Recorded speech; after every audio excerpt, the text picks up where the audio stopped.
Veterinarians of Reddit, what is one thing you wish people would know/understand about their pet? If your pet eats your weed stash, let the vet know. They are not going to call the police. They need to know everything they can to diagnose your pet. One time my ferret jumped on my desk and scarfed down 2 Adderall tablets that I had crushed and then put in empty capsules because I cannot swallow tablets. This already sounds suspicious, which was completely insane because he has absolutely no interest in eating anything but his kibble.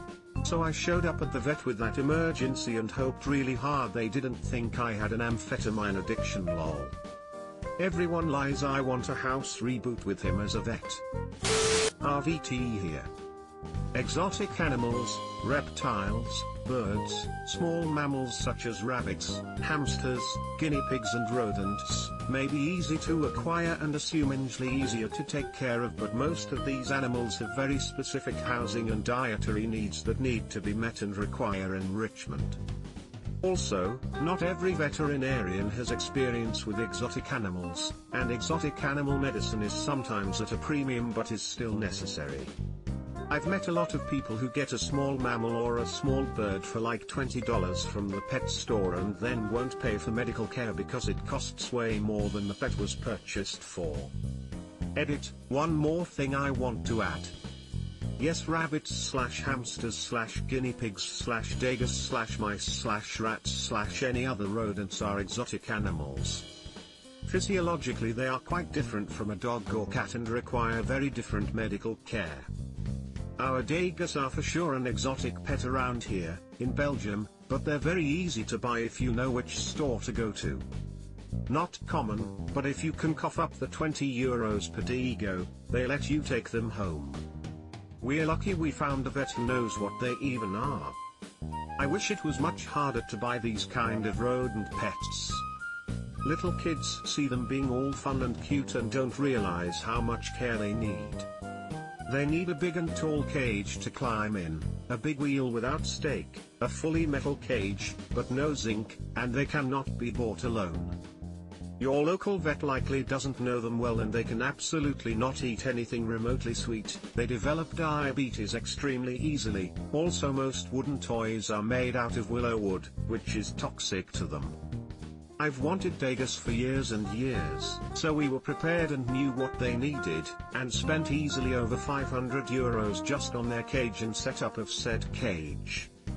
I couldn't find a breeder anywhere in my country, so we bought the last 2 in the one pet store we know sells them. They had lost their tails there because the wheel has a stake set up and the salesperson thinks grabbing them by the tail is an okay way to put them away. They easily lose their tail as a safety precaution, to get away from a predator, and it will never grow back. Not having their cute fluffy tail ends had us worried they would never get sold and would get thrown out. Frown, they are wonderful pets and we love them, but it's truly tragic how easy it is to buy them. I don't even condone hamsters being so easily accessible. Yes. Exactly. For example, hamsters are not easy pets. We ended up with a hamster because his previous home wasn't suitable and the owners graciously saw that, bless them.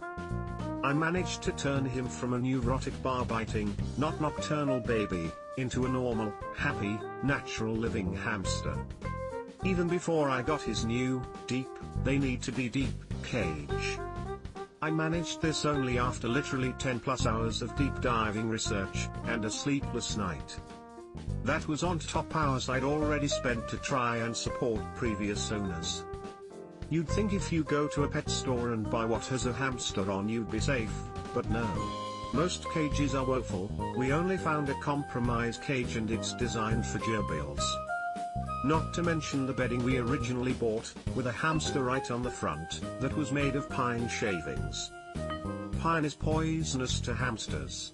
It's not fair that well-meaning good owners buy what they are told is suitable then end up with unhappy short-lived pets. It should be better regulated in my opinion. I can't think of a single easy pet. Big pets like cats/dogs/horses/pigs/chickens etc. need humans with the right lifestyle, as well as maintenance, and small pets like fish/birds/rodents/reptiles need precision environments. Vaccines you get at the drugstore on the corner or the feed and tack shop are not as good or the same as the ones you get at the vet. Just because your dog is scratching its ears does not mean it has ear mites. Your cat is not urinating outside the box because it's a jerk. It might be, it probably has an infection. Not eating for 3 days while vomiting and having diarrhea is a huge deal. That 5 pounds Chihuahua or even 80 pounds lab can lose that many fluids without having any intake and be okay, and neither would you. 3. Fluid loss. My Lhasa Apso, 20 pounds, had a pretty severe case of gastroenteritis in 2020. We got him into the ER vet the same day symptoms started: vomiting, not eating, but still drinking. There was a wait at the vet, so it was about 6 hours from symptoms starting to being seen. Even getting him in that quickly, he was already badly dehydrated. He had to stay 2 nights on fluids before he could come home. He came home about 3 pounds thinner. Thank God he's okay now. Dehydration is no joke. It happens fast. I noticed more than one response to op that mentions ear infections. What's up with canine ear infections? Am I imagining that cases are up? Never had this issue before, but my dog is suffering chronic ear issues despite regular cleaning and treatment. It's perplexing. Seems a lot of vets are perplexed, too, because multi-pronged treatment approaches don't seem to work on persistent ear infections. Thanks for your answer and for all your hard work. RVT here. There are so many. It is not cute or sweet to have an obese pet. It can cause joint issues and heart disease among many things. Stop showing love through overfeeding, especially human junk food. Dogs are living creatures who need preventative medical care just like you do. And sometimes they get sick like you do. If you can't contribute the bare minimum to take care of them, maybe you should think again about owning one. Get your puppy its damn distemper/parvo vaccines.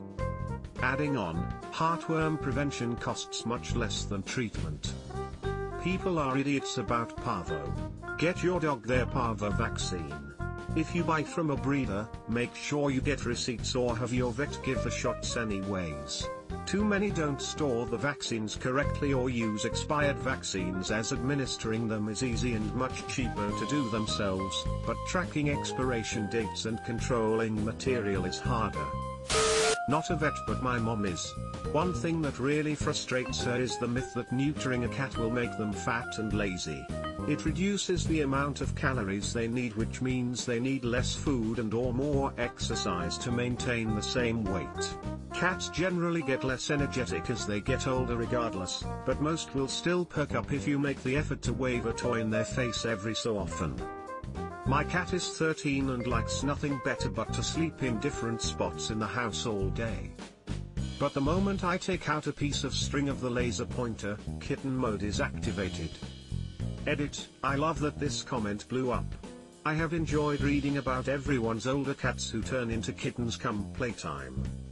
I also want to say to everyone commenting about the use of the laser pointer as a toy that it is used in moderation, and definitely not every day.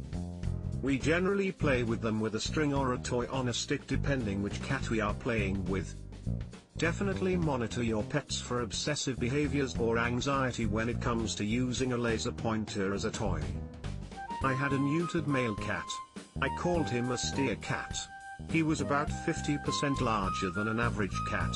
Not fat, but actually had a larger rib cage, longer legs, etc. Weighed 20 and I only fed him once a day. Guy was just big. Great cat though. He listened well. Came to his name, played with me regularly, loved playing fetch. He'd even be decisive about going in or out. Subscribe for more hot Reddit takes in your inbox, guaranteed.